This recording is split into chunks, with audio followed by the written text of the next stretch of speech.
Welcome everybody to today's midday briefing. We are Monday, the 2nd of October. Now today is a very special day for us in the SPP, and I'm sure it's going to be a very special day for you as well. As you can see, Dana and I are both on the podium, which hasn't happened, I think, in 4 years of us leading the SPP operation, and this is due to a very, very specific and, in my eyes, very sad reason, an institutional reason. Many of you are aware of the fact that Dana was appointed acting Director General of DG Communication a few weeks ago, and despite the fact that she has continued to hold the fort for a couple of weeks beyond her appointment. In effect, she has been acting head of DG Communications since mid-September.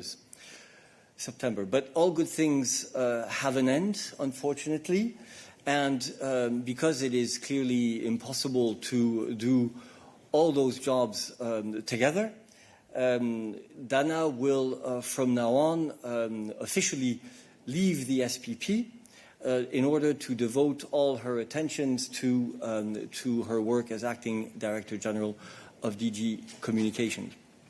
Now, I am absolutely certain that you will share my sadness at Dana's departure. We have gone through 4 absolutely incredible years in this mandate that is ours here in the SPP with you, because of all the events that have taken place, the crises that we have had to master, the changes in our operations as well here in the press room. And Dana has been a linchpin in ensuring that our operations would work smoothly, and in facing your questions every day here in the press room when I was not here, or when we had missions that meant that we could not both be here. For me, it's a very emotional moment because we have become like family, basically, and we have gone through thick and thin together. And it's very difficult to imagine the mandate without Dana working with me to ensure our contacts with you. So Dana, from the bottom of my heart, thank you very much for everything that you have done. Of course, we are going to continue working very, very closely together, even if it's in different circumstances. And on behalf of the whole SPP, I want to say thank you, good luck, and we will, of course, stay in very, very close contact. Dana. Thank you very much, Eric. Well, I promised I won't cry, but this is a very special and hard day for me from 2 perspectives, because as many of you know, and I see some oldies in the middle of the room, I was on that side of the room for 9 years. I started with you guys in the basement in the other building where actually Eric was a spokesperson. So many circles are actually closing today, and I have to say that I more than loved the moments when I was a journalist, a correspondent in Brussels. I think there was 9 years or so. I love the fun, I love the hard work, I love the hard time that we gave to the spokespeople on the podium, and it was all just amazing. Well, I brought that amazement on this side of the podium when I was given the chance 4 years ago to work as in President von der Leyen's team. I was asked by somebody, "Do you know Eric Mamer?" And I said, "Yeah. Do you think you could work with him?" And I said, "There are millions of people I could work with, but with that guy, I would love to work with him." And this is how it started 4 years ago on this side of the podium. I brought here all the respect for the hard work that I know is what it takes to be a Brussels-based correspondent. And I brought all the insight knowing how you make a story and how you round up a story. And frankly, Of course, you get a lot from us, from the spokespeople, but you get a lot from yourself, from just talking to each other. And this is what makes European reporting European reporting. You are a mini Europe in the press room, which really makes sure that things are rounded, things make sense, and they go beyond small sort of regional or national perspectives. Now, I'm not going to make this long. My whole gratitude and can I say love? I'm not sure. But something close to that goes to Eric, with whom I shared for unforgettable years. Actually, ChatGPT, you showed me once, and there was a joke. Somebody looked up on ChatGPT, and the conclusion was that we were married. We are not. We are not. But we, in the past 4 years, spent much more time with each other than we did with our respective spouses. It was an amazing privilege to work with Eric, to share the work, to share the jokes, the fun. At all moments of tensions, we got out of it with fun and with plans for the future. And to the great team of the SPP here, to the many that you see on the podium, and to the many that you never see, but they keep the SPP running, the press officers and the press assistants. Well, I'm not going to over-dramatize it. I will continue working with them. I will be the back office, as I told Eric. I will, together with the whole team of DigiCom, will make sure that the operation runs smoothly, and they will have all they need in order to serve you. And you just, huge respect for your work. Do keep in touch, not to get information from me. That will be for Eric. But as friends, because with many of you, we go a long way back together. Thank you, and hope to see you soon in other circumstances.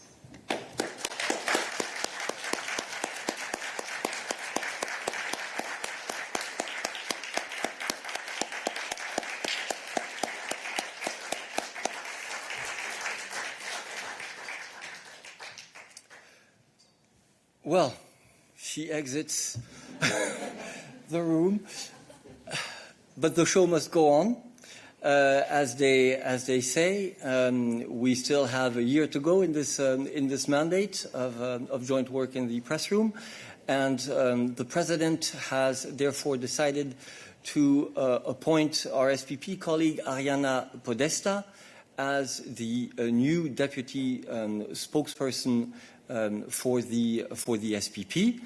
Ariana is not with us today in the press room for me to welcome her in this new function, as she is immediately traveling to Strasbourg with the President, and she will be actually chairing the college readout tomorrow at 3:30. So please update your lists to make sure that you have Ariana in those as now deputy spokesperson. She will, for a undefined period of time, continue as spokesperson for competition. So this is for the news concerning my deputy, but we have other changes also taking place at the moment, which I think is simply a sign of the times, of the fact that with new cabinets, new opportunities coming up, some people are leaving the SPP, and you know that Sonia left us, in fact, 1 week ago, and I'm happy to name her successor today.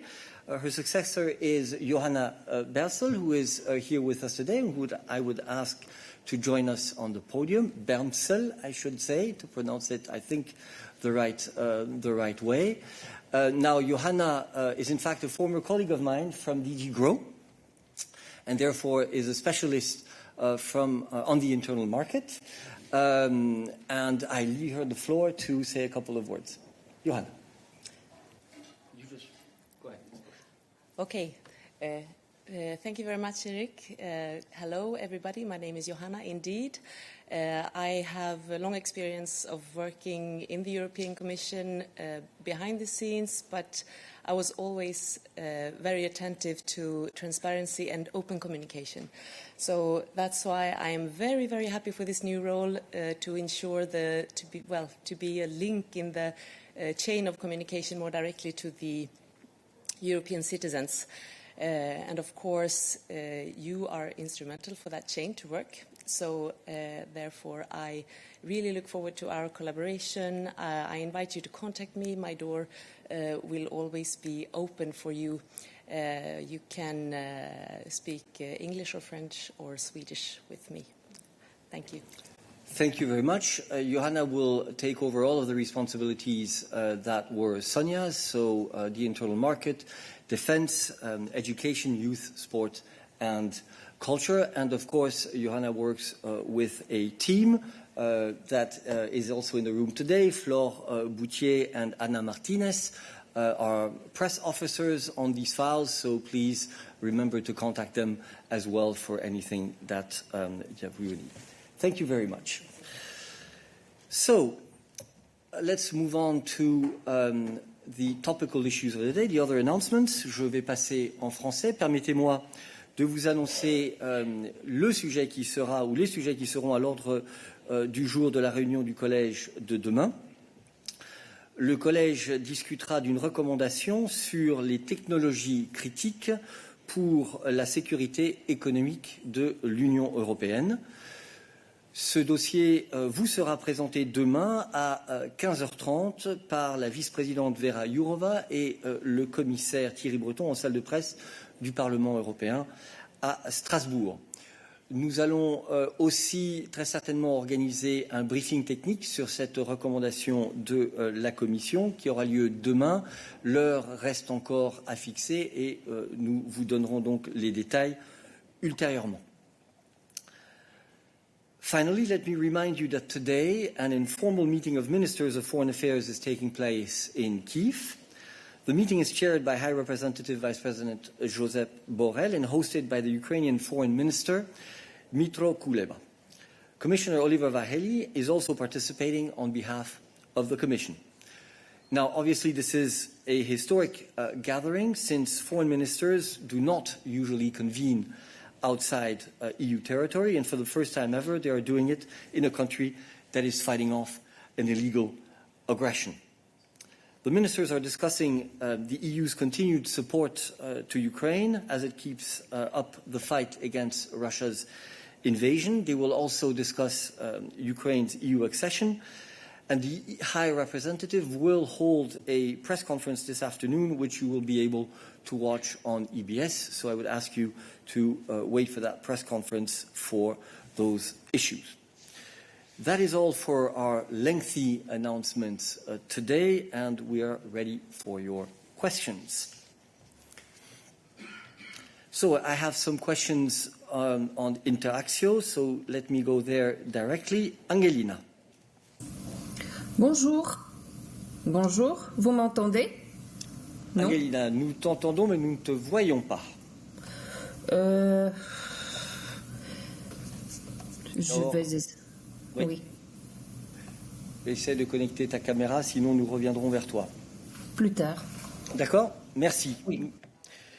Nous passons directement à Momchil. Momchil, you have the floor. I hope you see me this time. Not only do we see you, but we see you perfectly well. Well, I'm proud. So my question is, yesterday the Prime Minister announced that Bulgaria has sent to Brussels its territorial just transition plan. So my question is, has the European Commission received these plans, and what is the procedure from now on? Thank you very much. Momchil, a question for Stefan. Good afternoon, Momchil. Thank you very much.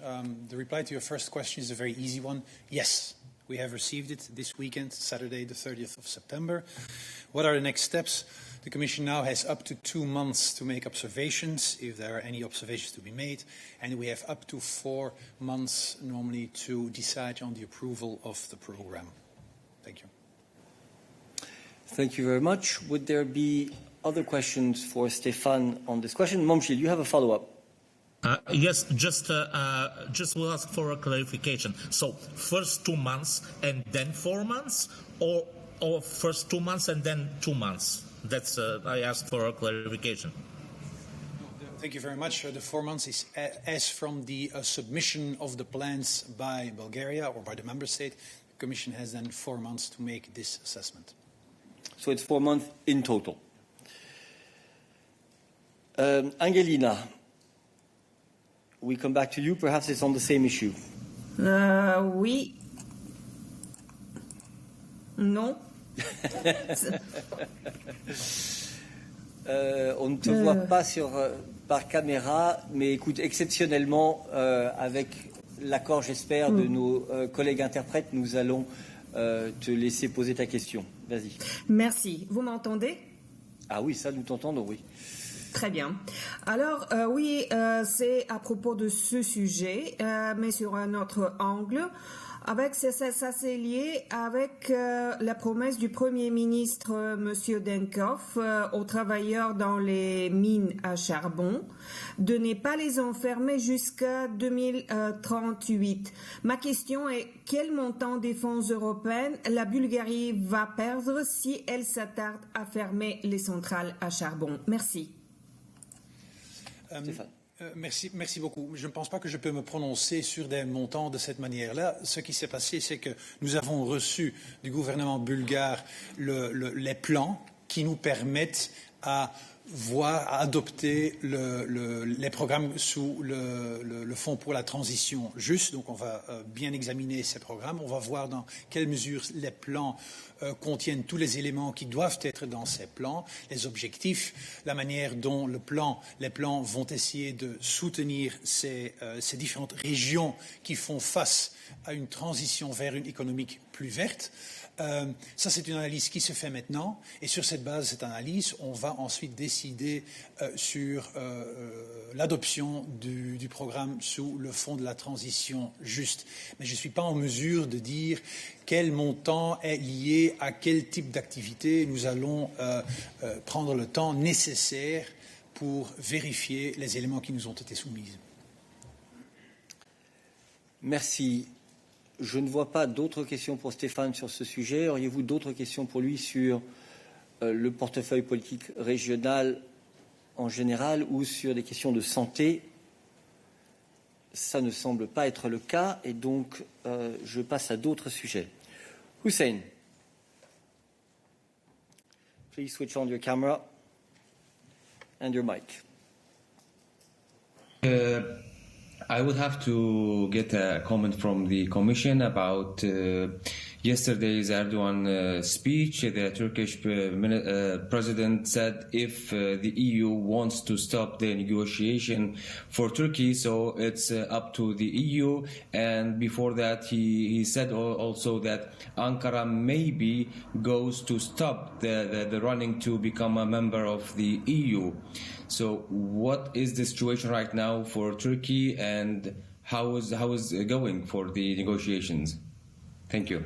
Thank you very much. A question for Anna.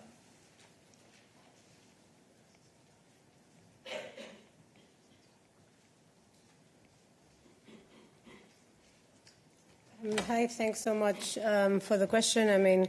I think that it's important to recall that the EU obviously has a strategic interest in continuing a cooperative and mutually beneficial relationship with Turkey and all of its people, as well as in a stable and secure environment in the Eastern Mediterranean.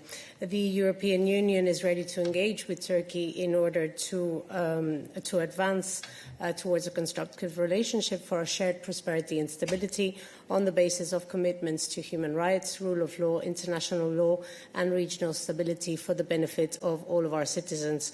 You might already know, of course, that the European External Action Service and the Commission have started work on a report on the state of play of the EU-Turkey relations as tasked by the European Council in June. This report will build on the instruments and options identified in a strategic and forward-looking way. As regards your specific questions on the accession process, I think that you are all aware of the current situation. Negotiations remain at a standstill since 2018, in line with the decision of the European Council. And as you know as well, work is ongoing on the upcoming enlargement package, including the annual report on Turkey, which we expect it to be published later in the autumn. Thank you very much. Any other questions for Anna on this or on other enlargement-related issues? If that is not the case, thank you very much. Anna, I open the floor to other subjects. Yes, please. It's a question on Kosovo. I thought I heard Peter doing a sound check, so I don't know if he can, whether he's there or not. In any case, the question's the following. The United States said late last week, that there was a worrying build-up of Serbian forces on the Kosovo border. I believe that the High Representative made some remarks over the weekend. I've been unable to find them through the usual channels, but I'd be interested to know whether the EU has come to the same assessment, what it thinks of that troop build-up, and whether it's actually seen troops leaving, because that's supposed to have been what's happened yesterday. Thank you. Yeah, thank you very much. I think you were correct. Peter must have been doing sound checks because due to a small emergency, he is connected actually today at midday. So let's see if he can be put up on screen. Hello. Thank you, Lon, for the question. Well, of course, High Representative was speaking to journalists in Ukraine during the weekend, and he was commenting on the situation. He was saying that, of course, we are discussing with partners and with allies the current situation in the north of Kosovo and around. And what is the first priority for everyone, the first and foremost priority, is the de-escalation and stabilization of the security situation. Of course, we are in close contact with the United States, first of all, and with other partners who play a relevant role there.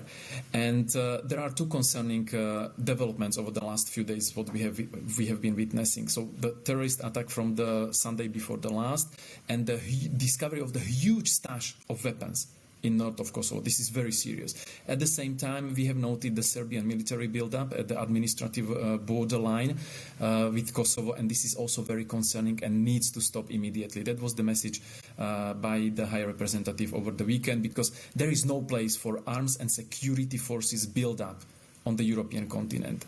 All the forces need to stand down. This is very important from point of view of the European Union, and this is something that we conveyed to both sides and also to our partners with whom we are working on trying to end this destabilization. So that has provoked some further hands to be raised. Augustine, and then...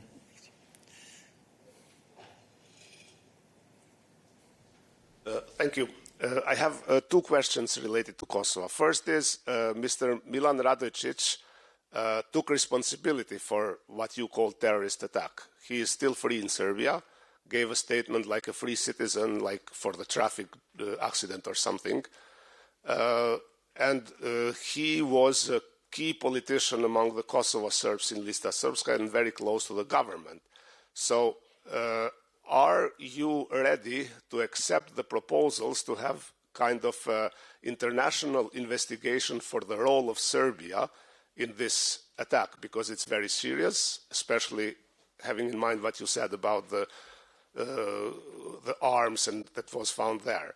And second question, Minister from the Serbian government today repeated that EULEX was prevented to take part in the investigation in Kosovo, including in the body search for those who were killed there.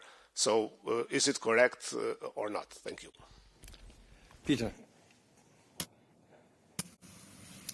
Thank you, Augustin. Well, we have obviously seen what Mr. Radojcic said about his involvement in the very unfortunate events on 24th of September. And the European Union was very clear. The High Representative said it, and then we repeated it several times. All facts need to be established. This needs to be properly investigated. And in this context, we expect Serbia's full and unconditional cooperation. This is very important. On the second part of the question and regarding the investigation, etc., I repeated also many times that we are not conducting our engagement related to this terrorist attack through the media. We are in touch with partners and we exchange our opinions and positions. But on the second part of your question, EULEX does not need a specific spokesperson from authorities of other side. EULEX has its own press office, and the press office reacted very clearly about what is EULEX's role and what is EULEX's mandate. EULEX's mandate is monitoring of the situation, providing assistance to Kosovo police upon request. EULEX's mandate does not include investigation. Thank you. Yes, go ahead. Peter, new evidence has emerged over the weekend about the training camps in Serbian territory for the much larger scale of attack that was obviously prevented on September 24th. Now, are you still waiting for all facts to be established and for investigations to conclude, or this suffices so member states start considering possible measures, if not sanctions, in classical point of view? And I'm referring to the speed of EU deciding measures against Kosovo in much less serious circumstances comparing to this one. Thank you. Peter. Indeed, every day brings a new revelation. Every day brings another piece of evidence. We said again repeatedly that we are not commenting on what every day brings. We need to see the final result of the investigation, proper, thorough investigation, clarifying all the context, all the circumstances around the terrorist attack and related events. And we expect here Serbia's full and unconditional cooperation in this regard. This is very important.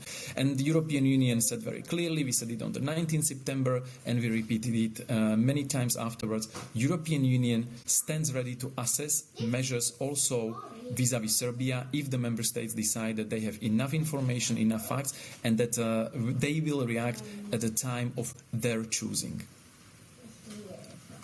Thank you. I pass the floor to Ekrem. Thank you, Eric. Can you hear me? Yeah, and we can sort of see you. Okay, that's good. Peter, I have two technical questions. Let me just point out, it's why do we ask people to switch on the cameras? It's simply so that our interpreters can actually see you speaking because it helps them translate. So I would be very grateful if you could avoid having sunlight in the back, which means that you're only a shadow and we cannot see you. Just as a small technical reminder for all of us. Thank you. Go ahead. Is it better now? I'm sorry. No, perfect. Okay. I look much more older than a year ago. Peter, two technical questions, in fact. Can you please clarify for us from whom you are awaiting a preliminary or a final report of an investigation in terms of establishing the link that Kosovo government is saying, link between the armed group and Serbian state? Is it Kosovo police? Is it as well Serbian eventual internal investigation? That's one. And second, when the decision on the measures on Kosovo was taken in June, if I recall well, it was the office of Mr. Borrell and Lajcak who proposed to member states, and then they agreed. Now, in this particular case, we are now having some here and there information that there is a group of member states, 8 of them at least, who think that they, up till the last meeting of 26th, 2 days after the attack, they believe there is sufficient evidence to blame Serbia involvement on the events on 24 September. Now, in this particular case, does the office of Boran Lachak are awaiting member countries to make up their mind and they come up forward with proposals of sanctions? Or is it the office of Mr. Boran Lachak who must make their mind based on evidence or not you are going to receive and then propose to member states? Who is going to propose to whom in this case? Thanks. Peter. Thank you, Ekrem. I start with the second question because listening to it, I forgot what was the first one. But in general, we are never discussing in public the ongoing procedures. So as it was the case with the measures against Kosovo, we announced them after they were agreed and after there was consensus about how to proceed on the EU side. So this is the case also in assessing the situation right now. Member states, as I said a short while ago, when they feel the time point has come, will be making a decision about what was happening in north of Kosovo on the 24th of September and how the EU wants to react in unanimity, because this is what we do. We react in unity and unanimity. And your first question, again, this happened in Kosovo. So, of course, the investigation is the competence of Kosovo police, with whom we have very good cooperation. Kosovo police is in very close contacts with our mission, ULEX. ULEX is supporting within its mandate upon a request from the Kosovo police. But everyone who can contribute to clarifying what happened, the circumstances, how it happened, and who was not only executing this brutal attack, but also who was behind this attack. Any input on this is welcome. And here I repeat that we expect full, transparent, and unconditional cooperation also from Serbia. Augustine. Thank you. Peter, I have a follow-up. Kosovo police is conducting investigation. They are showing publicly evidences. Mr. Radojcic accepted responsibility. Kosovo is asking Serbia to extradite him to Kosovo. So it seems key to the finalization of the investigation. So are you asking Serbia to extradite Mr. Radojcic to Kosovo, or are you going to facilitate somehow his testimony towards Kosovo authorities, or are you looking for the way to make sure that he faces the justice? Thank you. Peter. Thank you, Augustine. I can only repeat the position of the European Union that we expect Serbia's full and unconditional cooperation in this regard, and all the activities of the EU, all the engagement of the EU in this context is again conducted through appropriate channels. The rule of law issues have to have their course. Again, it's not for us to provide on everyday basis comment on this development or that development. We need to see complete, full picture based on proper and in-depth investigation, and then the European Union will make its comments and its reactions known also through these channels, through public channels. But at this stage, this is still part of the process that is ongoing, and we will not be commenting the individual stages. The position is very clear. There needs to be clarity about what happened, who was behind. There cannot be impunity. Those responsible need to be held accountable. There are expectations from EU and its member states, and also from international partners, from all those who can contribute to it. Kosovo police is investigating. We are supporting as much as we can, and we expect from Serbia full and unconditional cooperation in this regard. Okay, I will take one last question because, as Peter has been saying, there are developments every day, so I'm sure we'll have the opportunity of coming back to this. Ekrem, you get the last question on this before we move on to other issues, because I have other people with other subjects. Go ahead. Thank you, Eric. Peter, with the ongoing events since September 24 and the most likely upcoming early election in Serbia on December 17, does this in any way harm the chances of resumption of the dialogue between the two leaders, Kosovo and Serbia? Peter.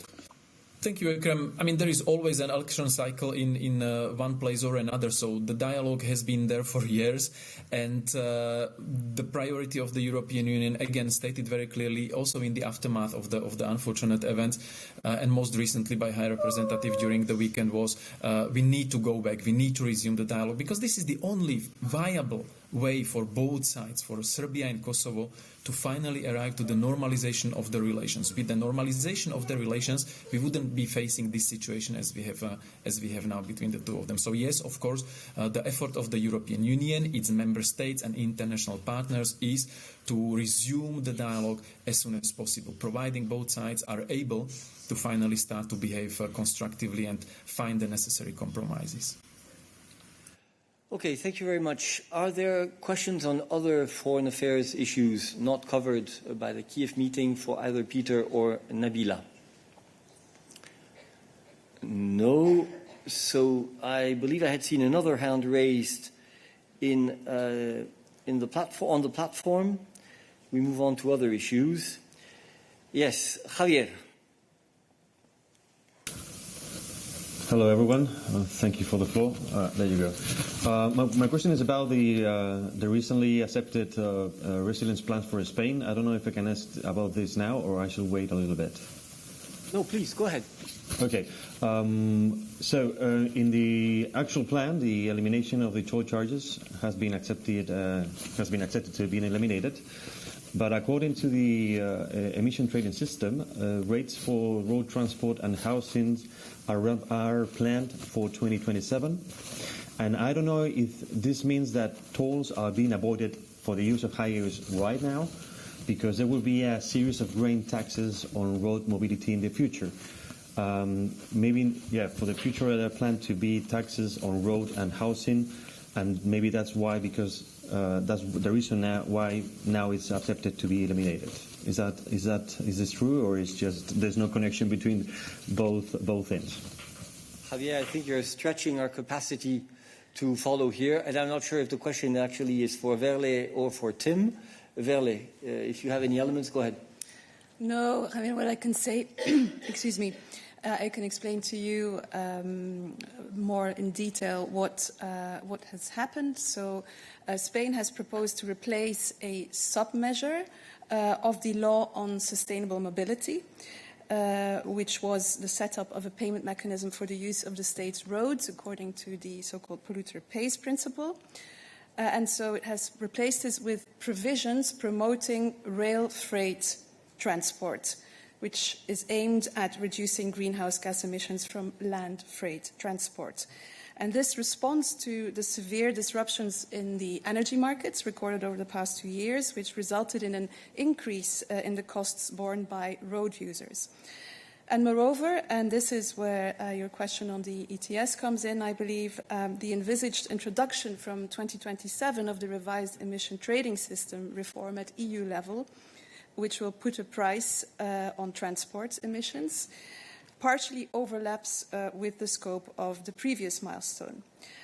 Crucially, what is important is that this partial change in the scope of this overall law on sustainable mobility, carried out under Article 21 of the RF regulation, it keeps the level of ambition of the milestone unaltered. The revised milestone contributes to the reduction of greenhouse gas emissions from road transport, and it also is addressing so-called country-specific recommendations, which called on Spain to upgrade rail freight infrastructure and promote investment in sustainable transport. Okay. Any other questions on the Spanish recovery plan for Verle? That is not the case. So other issues for Verle on the economy? On the economy? Okay, so just 1 second. It does not seem to be the case, so please, go ahead. Thank you, Verle. Thank you. Vitaly Sizov, UATV. It's more philosophical questions. Elon Musk, a very bright, independent person who have their own beliefs, views, and openly they will declare. And of course, he has all rights to do it. But from your point of view, at this stage, is the Commission doing enough to guarantee independence platforms, such like former Twitter, X, and other, from opinion and views of their owners? These are my questions. Thank you. I think the short answer is yes. I mean, if you look at everything that we have done in terms of ensuring that platforms actually promote a fair and open debate and fight disinformation, absolutely. Now, but on the specific question of whether owners of platforms should be or not using their platforms to express their views, Johannes, do you want to add anything? Come on up. Johannes is our philosopher. He's German, after all. Hi. Yeah, it's an interesting question, but of course, I mean, a platform owner is also a user of that same platform. So if you want to go into philosophics, but then in that sense would also, be subject to the same principles. I mean, we have introduced, as Eric has said, a very the strongest and most comprehensive law in this world for social media, which is the Digital Services Act. X, that you mentioned, is one of the 19 services that are very large online platforms, very large online search engines, and as such have to, mitigate structural risks on the platform. So that is then counterbalanced with, of course, the insurance of the freedom of speech.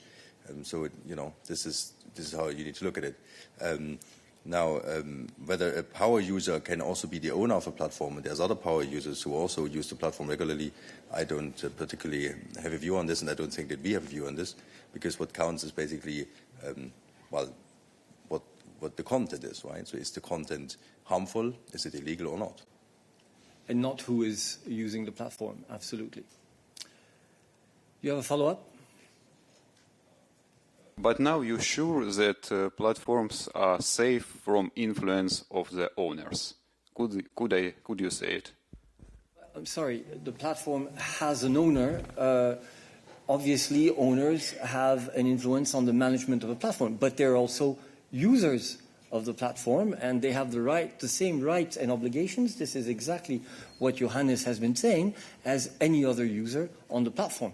That's absolutely clear. Thank you. Any other questions for our philosopher in-house today on digital matters? That does not seem to be the case. Thank you, Johannes. Any other questions for us today? I see that Hussein has raised his hand again. Hussein, we have finished questions on foreign affairs for today, so if it's on foreign affairs, I would ask you to contact our spokes bilaterally. If it's on something not foreign affairs related, please go ahead.